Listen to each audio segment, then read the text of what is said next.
wabarakatuh. Waalaikumsalam warahmatullahi wabarakatuh. Apa kabarnya Bapak hari ini? Alhamdulillah. Pagi yang cerah, luar biasa. Pagi yang cerah, senyum ceria, makin bertakwa. Yes. Nah, itu tadi apa? Pembukaan awal kita. Baiklah, sebelum Bapak memulai pembelajaran pada hari ini, seperti biasa kita baca doa belajar dulu yang akan dipimpin oleh teman kalian.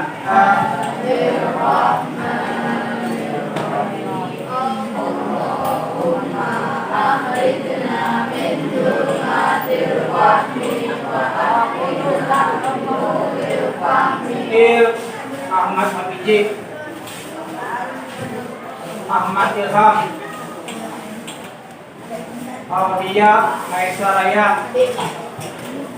Ayu Widyasmudi. Dan Bapak lihat, kelihatannya anak Bapak, pakaiannya pada hari ini semuanya bersih, rapi, dan tertib sesuai dengan aturan tata tertib sekolah kita. Dan Bapak lihat juga ruangan kelasnya bersih, tidak ada satu pun sampah yang tersisa. Baiklah, kita mulai saja pembelajaran pada hari ini. Sebelum Bapak mulai, Bapak ingin mengingatkan pelajaran pada minggu yang telah lalu. Bapak sudah menjelaskan tentang mengenai hikmah syukur.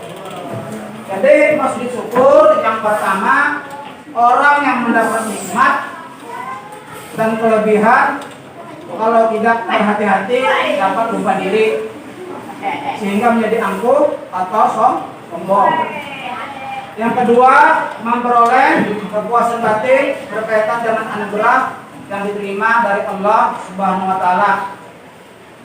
Yang itu pelajaran kita minggu yang lalu mengenai hikmah sujud syukur. Jadi bila kitanya rajin bersyukur, maka nikmat akan ditambah. Bila kita syukur akan mendapat ajar yang sangat berarti. Adapun pembelajaran kita pada hari ini, langsung saja Bapak mulai dengan judul jiwa lebih tenang dengan banyak melakukan sujud dengan sukema atau sementari sujud sahwi. Adapun indikator pencapaiannya, yang pertama meyakini pentingnya sujud sahwi. Yang kedua, membiasakan diri berperilaku taat dan tanggung jawab sebagai implementasi dari pemahaman tentang ketentuan sujud sahwi. Yang ketiga, titik 1, menjelaskan pengertian sujud sahwi. 3.2, menjelaskan tata cara melakukan sujud sahwi. 3.3, menelaah sebab-sebab sujud sahwi. Yang keempat, yang terakhir, mendemonstrasikan sujud sahwi. Tujuan pembelajaran pada hari ini, yang pertama, menjelaskan pengertian sujud sahwi dengan baik dan benar. Yang kedua, menjelaskan tata cara melakukan sujud sahwi dengan baik dan benar. Yang ketiga, menelaah sebab-sebab sujud sahwi dengan baik dan benar. Yang keempat, mendemonstrasikan sujud sahwi dengan baik dan benar. Nah, sebelum Bapak menjelaskan tentang sujud sahwi, Bapak ingin bertanya dulu. Siapa di sini di antara kalian yang pernah melakukan sujud sahwi? Angkat tangannya. Ada yang pernah? Belum ada. Nah, jadi karena belum ada atau belum pernah, bukan yang ada pernah melakukan, pernah mendengar loh, cuma apa? Sambil lah, lalu di sini Bapak saya jelaskan. Apa yang masuk dengan sujud sahwi? Jadi sujud sahwi adalah sujud yang dilakukan karena seorang meninggalkan sunnah rakaat dan kekurangan rakaat atau kelebihan rakaat maupun ragu-ragu tentang jumlah rakaat sholat. Dari Pak, pengertian dari Pak sujud sahwi. Jadi bila kita kekurangan, ragu, kita mengira 3 ke 4 semayang nih. Padahal kita sholat maghrib di 3, dan kita ragu 4. Nah, itu kita harus apa? Melakukan sujud sahwi. Bisa juga kita kurang apa? Lebih rakaatnya, atau kurang misalnya kita sholat maghrib 3 menjadi 2. Nah, karena kita menghayal maka dengan lagi. Nah, itu apa? Harus sujud sahwi. Nah, itu tadi apa? Pengertian apa? Sujud sahwi. Ada kedua yang ditanyakan setelah pengertian dasar-dasar hukum sujud sahwi, yaitu diambil dari hadis riwayat Ahmad di Muslim. Kita bacakan dulu. Bismillahirrahmanirrahim. An Abi Sa'idil Khudri qala Nabiyyu sallallahu alaihi wasallam, "Idza saqqa ahadukum fi sholatihi falam yatrikum sholat salasan aw arba'an fal yatrahis saqqa wan nabiyina ala mastaqaini summa yasjudu sajdataini qabla ayusallim." Rawahu Ahmad dan Muslim. Artinya dari Abu Sa'id Al-Khudri, Nabi SAW bersabda, apabila salah seorang di antara kamu ragu dalam sholat, apakah ia sudah mengerjakan 3 atau 4 rakaat, maka hendaklah menghilangkan keraguan itu dan diteruskan sholatnya menurut yang ia yakini. Kemudian hendaklah sujud 2 kali sebelum salam. Hadis riwayat Bukhari dan Muslim.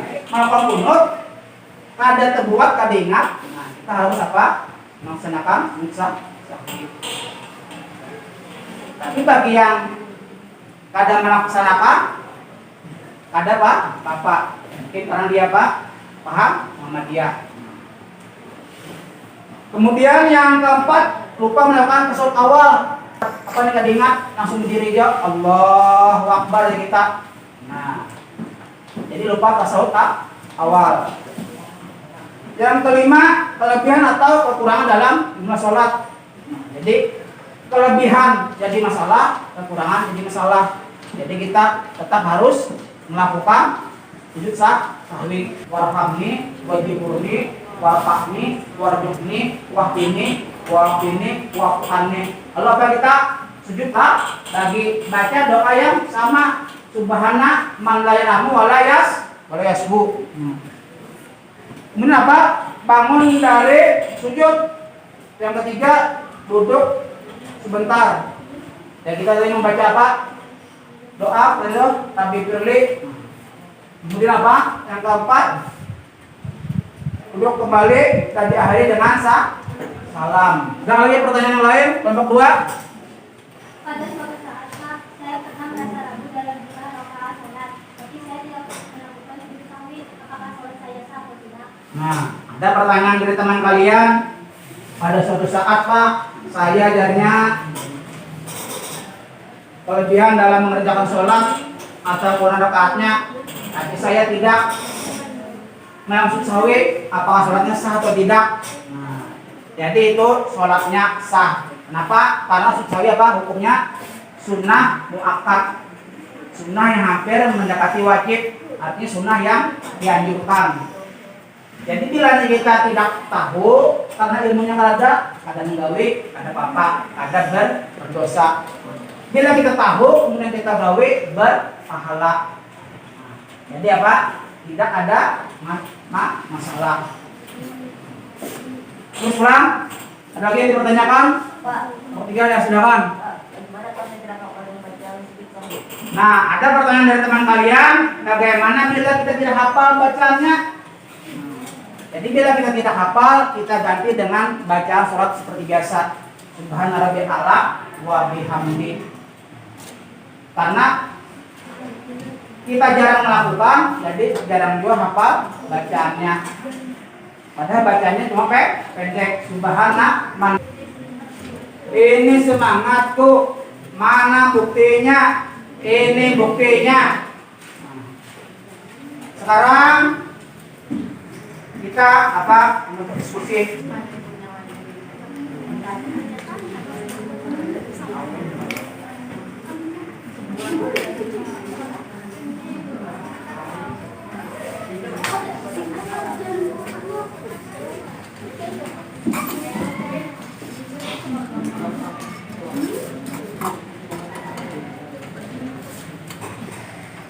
Ya sudah, silakan kelompok 1 bertanya, kelompok 2. Latihan sujud sahwi. Jawab kelompok 2. Sujud sahwi adalah sujud yang dilakukan karena lupa atau ragu-ragu di dalam salat. Sujudnya 2 kali dan dilakukan setelah membaca tahiyat akhir sebelum salam. Ya silakan kelompok 2 bertanya, kelompok 3 menjawab. Ya, karena mengapa kita harus melakukan sahwi ya? Silakan kelompok 3 menjawab. Ya, kemudian kelompok 3 bertanya, kelompok 4 menjawab. Ini suaranya. Sebutkan tata cara melaksanakan sujud sahwi. Nah, jadi dari kelompok 3 sebutkan tata cara melaksanakan sujud sahwi. Jawab kelompok 3. Kelompok 4.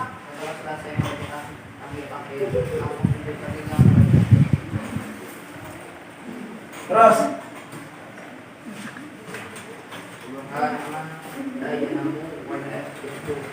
Artinya mahasiswa baik tidak dalam tujuan dan lupa bangun dan sujud disertai dengan mengucapkan takbir, kemudian duduk takbir dan dilanjutkan sujud lagi dengan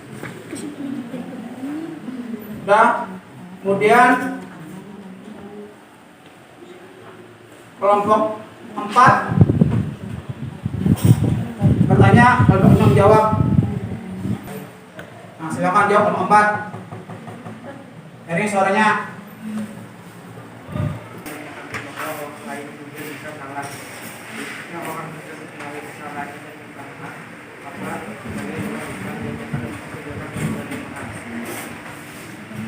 Ya, semuanya bisa menjawab pertanyaan, jawaban yang baik. Kita beri aku dulu berdatang untuk semua kelompok.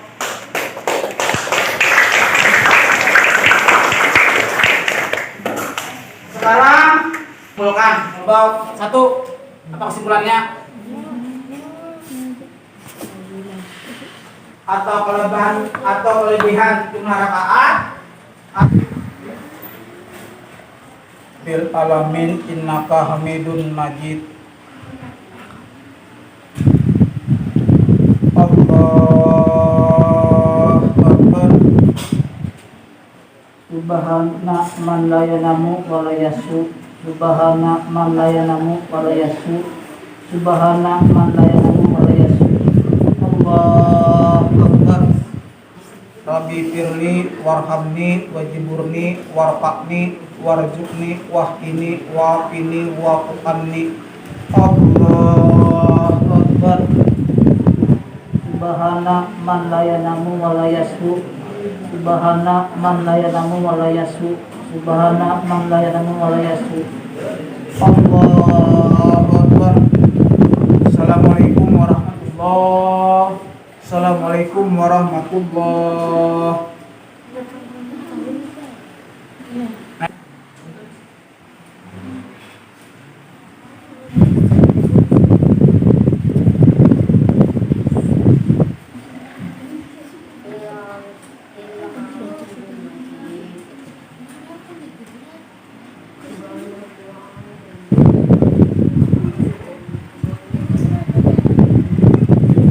Allahu akbar. Rabbi firli.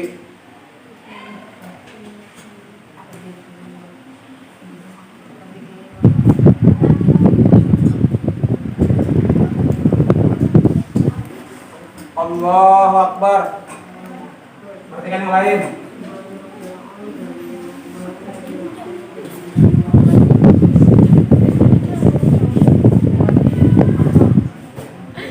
Assalamualaikum warahmatullahi. Assalamualaikum warahmatullahi. Ya, Kak, iniannya pilih. Yang lain yang ketawa, perhatikan fokus pada temannya aja, supaya jangan bingung.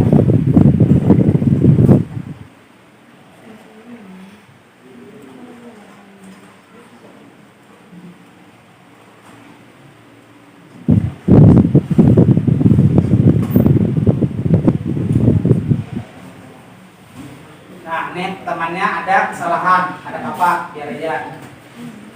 Terus ya langsung alamin langsung aja sih. Ya mulai.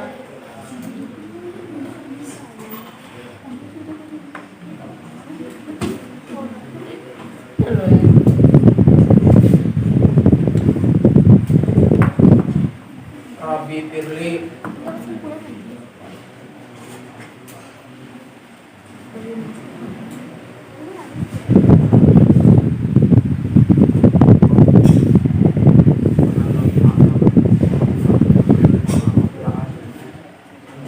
Rabbi firli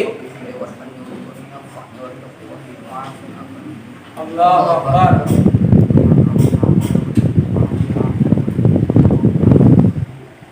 Allahu Akbar. Assalamualaikum warahmatullahi. Ya, temannya pula. Allahu Akbar. Assalamualaikum warahmatullahi. Assalamualaikum warahmatullahi. Nah itu sholat sujud setelah salam. Nah, karena apa? Kita kelebihan rakaat. Jadi langsung diri langsung sujud. Kalau sujud syukur dan sujud sahwi cuma satu kali. Sebelum Bapak tutup pelajaran pada hari ini, itulah yang dapat kami sampaikan. Semoga ilmu yang Bapak berikan bermanfaat dan berguna bagi kalian. Sebelum mengakhiri salam, kita baca doa pulang dulu bersama-sama yang akan dipimpin oleh teman kalian. Silakan pimpin doa pulangnya.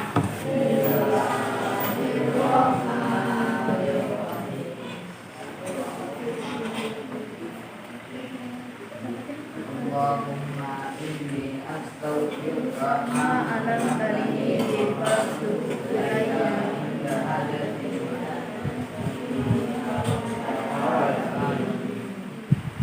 Alhamdulillah sudah pimpin doa pulang pada hari ini. Sebelum Bapak tutup, kesimpulannya pada hari ini berdasarkan kesepakatan kalian tadi, apabila kita ragu dalam jumlah rakaat sholat atau kekurangan dalam bilangan rakaat sholat, kita diharuskan melakukan sujud sahwi. Itu saja yang dapat saya sampaikan. Marilah kita tutup bersama-sama dengan membaca hamdalah. Alhamdulillahirobbilalamin. Assalamualaikum warahmatullahi wabarakatuh. Waalaikumsalam. Pulang